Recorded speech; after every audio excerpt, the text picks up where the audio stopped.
ඔයාලට පේනවා ඇති මගේ දෙපැත්තේ බොක්සර්ස් ගොඩක් තියෙනවා.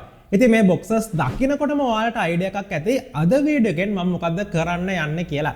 ඉතින් මෙච්චර කාලයක් මම මගේ channel එකේ වීඩියෝ එඩිට් කරන්න යූස් කරේ Asus TUF F15 කියන මෙන්න මේ ගේමින් ලැප් එක. ඉතින් ඔයා මගේ channel එකත් එක්ක නිතරම එකතු වෙලා හිටපු කෙනෙක් නම් ඔයාට මතක ඇති මම මේ ළඟදී අලුත්ම cam එකකට shift වුණා.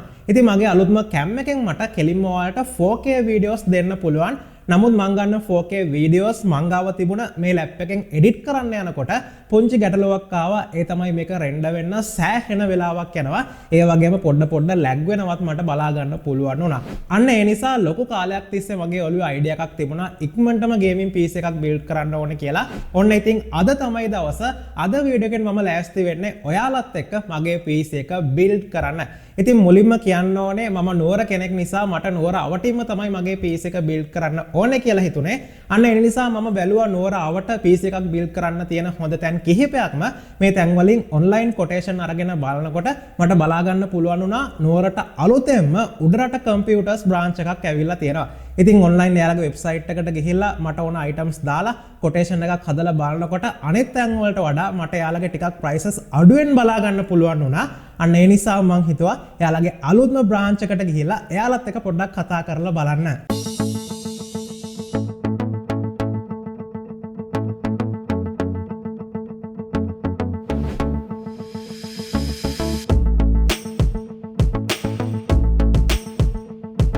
PC එක බිල්ඩ් කරනකොට මගේ රික්වයර්මන්ට්ස් උනේ මට කිසිම කේස් එකක් නැතුව 4K වීඩියෝස් එඩිට් කරගන්න පුළුවන් වෙන්න ඕනේ. ඒ වගේම අවුරුදු ගාණක් යනකම් කිසිම ඉෂුව එකක් නැතුව මගේ අලුතෙන්ම හදන PC එක මට යූස් කරන්න පුළුවන් වෙන්න ඕනේ. ඒ වගේම ඉස්සරහට පුංචි අයිඩියා එකක් තියෙනවා ගේමින් සයිඩ් එකටත් බහින්න. අන්න ඒ නිසා ඕනම ගේම් එකක් කිසිම ඉෂුව එකක් නැතුව මට මං හදන PC එකේ ප්ලේ කරගන්න පුළුවන් වෙන්නත් ඕනේ. ඉතින් ඔන්න ඔය ටික තමයි මට තිබුණ මේන්ම රික්වයර්මන්ට්ස් ටික. ඉතින් මම උඩරට කම්පියුටර්ස් එකට ගිහිල්ලා එතන ඉන්න ස්ටාෆ් එකට කිව්වා මට මෙහෙම PC එකක් හදා ගන්න ඕනේ මගේ රික්වයර්මන්ට්ස් මෙහෙමයි කියලා. මම එතනට යන්න කලින් මගේ ඔළුවේ අයිඩියා එකක් තිබුණේ Ryzen build එකකට ගියොත් හොඳයි කියලා. එතකොට මගේ බජට් එකත් මම ප්ලෑන් කරන් හිටියේ 4:00ක් වගේ. නමුත් එතන හිටපු ස්ටාෆ් එකත් එක්ක කතා කරලා බලනකොට එයාලා මට කිව්වා ඔයාගේ බජට් එක තව පොඩ්ඩක් වැඩි කරන්න පුළුවන් නම් රුපියල් 30000ක් විතර වැඩි කරන්න පුළුවන් නම් ඔයාට පුළුවන් ඔයා හිතාගෙන හිටපු Ryzen build එකට වඩා දෙගුණයක් performance තියෙන i7 14 gen PC එකක් build කරන්න කියලා. ඉතින් එයාලත් එක්ක කතා කරලා බලනකොට එයාලා කරුණු එකින් එක පැහැදිලි කරලා දුන්නා මේකට ගියොත් ඔයාට මෙන්න මේ දේවල් මේ විදිහට කරගන්න පුළුවන් කියලා. ඉතින් මාරම සැටිස්ෆයින් එයාලගේ කස්ටමර් සර්විස් එක. පස්සේ කොහොම හරි එයාලත් එක්ක කතා කරලා බලලා එයාලගේ අදහසුත් අරගෙන මට ඕන විදිහට මම මුලින්ම එයාලගෙන් කොටේෂන් එකක් ගත්තා. ඔයාලට දැනගන්න අවශ්‍යයි නම් මගේ බිල්ඩ් එකට සම්පූර්ණයෙන්ම කීයක් වියදම් වුණාද මම මේ තෝරගෙන තියෙන ඒ වගේ මිල ගණන් කොහොමද කියලා මම මේ වීඩියෝ එකේ අවසානයේ මගේ සම්පූර්ණ බිල්ඩ් එකේ බිල් එක ඔයාලට දානවා. මේ බිල් එක බැලුවට පස්සේ මම මේ තෝරගෙන තියෙන ඒ වගේ මිල ගණන් වෙනම එක ඔයාලට සම්පූර්ණයෙන්ම අයිඩියා එකක් ගන්න පුළුවන් මට මේ බිල්ඩ් එක කරන්න කීයක් වියදම් වුණාද කියලා. හරි එහෙනම් දැන් අපි බලමු කොහොමද මගේ PC එක උඩරට කම්පියුටර්ස් එකේ බිල්ඩ් උනේ කියලා. ඊට කලින් මම ඔයාලට කියලා ඉන්නම් මගේ PC එක බිල්ඩ් කරගන්න මම තෝරගත්ත අයිටම්ස් මොනවද කියලා. ප්‍රොසෙස් එක විදිහට මම තෝරගත්තේ Intel Core i7 14007 series එකේ 14 gen processor එක.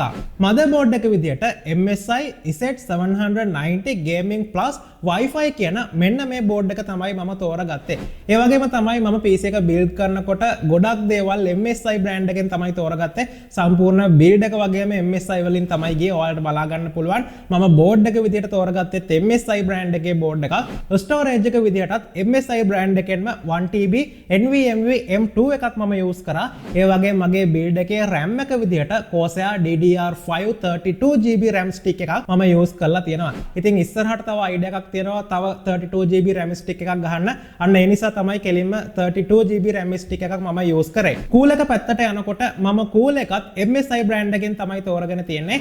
MSI Mac Core Cooler M360 කියන මෙන්න මේ cool එක තමයි මම තෝරගත්තේ. ඒ වගේම graphic card එක පැත්තට යනකොට graphic card එකත් MSI ලගේ MSI GeForce RTX 40 4060 කියන DDR6 8GB graphic card එකක් තමයි මේ build එකේ graphic card එක විදිහට use කරේ. ඉතින් සෑහෙන powerful graphic card එකක්, මගේ වැඩ ඕන එකක් ලේසියෙන් කරගන්න පුළුවන් graphic card එකක්. ඒ වගේම power supply එක විදිහටත් මම තෝරගත්තේ MSI brand එකේ AB50GL කියන මෙන්න මේ power supply එක. මේකත් සෑහෙන හොඳ power supply එකක්. ඒ වගේම තමයි අවසාන වශයෙන් මම තෝරගෙන තියෙනවා මගේ මේ PC build එකට ගැලපෙන ලොකු casing එකක්. ඉතින් මේකත් MSI ලගේ Velox 100R කියන සුපිරිම casing එකක්. ඔයාලට බලා ගන්න පුළුවන් box එකෙන් casing එක එළියට ගත්තට පස්සේ කොහොමද මේ casing එක කියලා. ඉතින් එහෙනම් දැන් අපි උඩරට computers එකට ගිහිල්ලා බලමු කොහොමද මගේ PC එක build උනේ කියලා.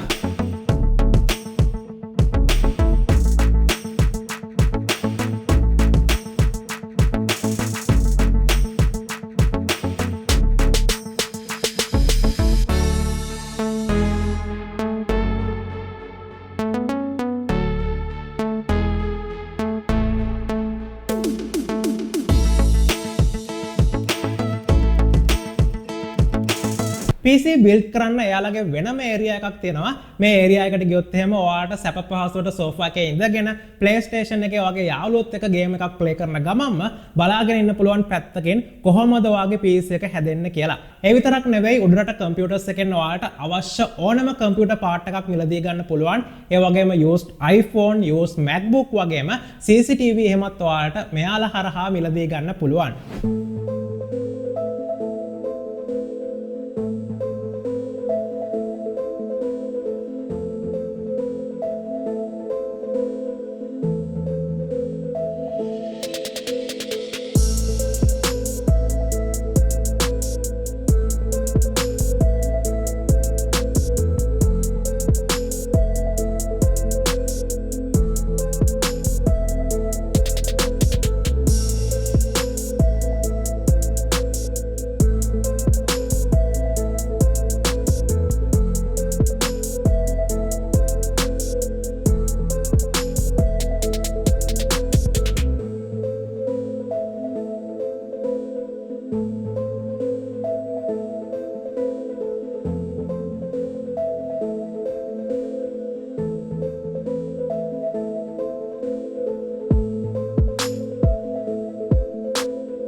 සම්පූර්ණ බිල්ඩ් එක ඉවරනාට පස්සේ මගේ රතුම කරා මෙන්න මේ විදිහට තමයි තිබුණේ.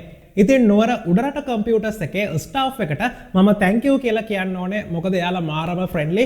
ඒ වගේම එයාලගේ සර්විස් එක සුපර්බ්. ඔයාලා දකින්න ඇති මේ PC එක බිල්ඩ් කරනකොට කේබල් මැනේජ්මන්ට් පවා මාරම ලස්සනට එයාලා කරලා දුන්නා. ඒ වගේම උඩරට කම්පියුටර්ස් එකේ ඉසුරු අයියා ඔයාලට thank you ලස්සනට මට මේ වැඩේ කරලා දුන්නට.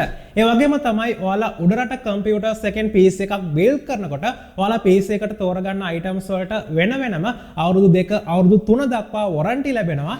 ඒ වගේම lifetime free after service එකකුත් ඔයාලට ලැබෙනවා.